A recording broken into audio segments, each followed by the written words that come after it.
Lesson 9.5, Video 2. When you have a rational equation that's a proportion, which means one fraction equal to another, or one rational expression equal to another, you can use the cross product to solve the equation. This is nothing new. So I'm going to talk through two possibilities on how to handle this kind of question. One that's very familiar to us.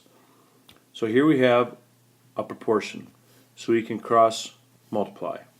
So I would get 4 times x minus 1 equals 7 times x minus 3. We would distribute, we would get 4x minus 4 equals 7x minus 21. Combine like terms, so I will subtract 7x and get negative 3x minus 4 equals negative 21. Add 4 and get negative 3x equals negative 17. And we would divide both sides by negative 3. So x equals 17 thirds. Now we look back to the equation and say, well, what are considered some excluded values? And the excluded values in this case would be a positive 3 and a positive 1. Positive 3 being the problem for the first fraction that would cause the denominator to be 0, and 1 being the problem for the second fraction causing the denominator to be 0. Notice our solution is neither one of those, so this is an acceptable solution. Our next one,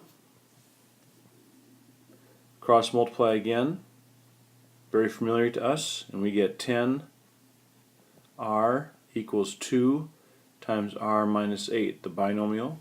So we get 10r, we have to distribute, and we get 2r minus 16. Subtract 2r, and we get 8r equals negative 16. Divide by 8, and r equals negative 2.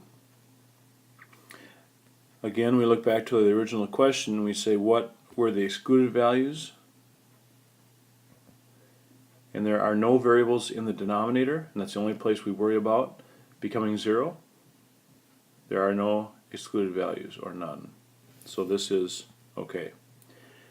At this time I'm going to show a brief method, another method, to do this kind of question that we will need when we have a rational expression that is not a proportion. If we look at this question, we say to ourselves, what is the common denominator of these two fractions? We would say that the common denominator would be 10. So the first fraction has the common denominator. The second fraction would need to be multiplied by 5. And again, top and bottom would be multiplied by 5, which would give us r minus 8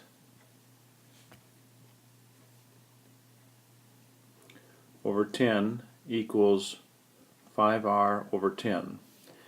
Now, you have equivalent fractions, and I'm proposing that when you have an equation where the fractions have the same denominator, we can focus now just on the numerator and cancel the denominators out. And let's see if this works. So I just dropped the denominator, so I have no fractions.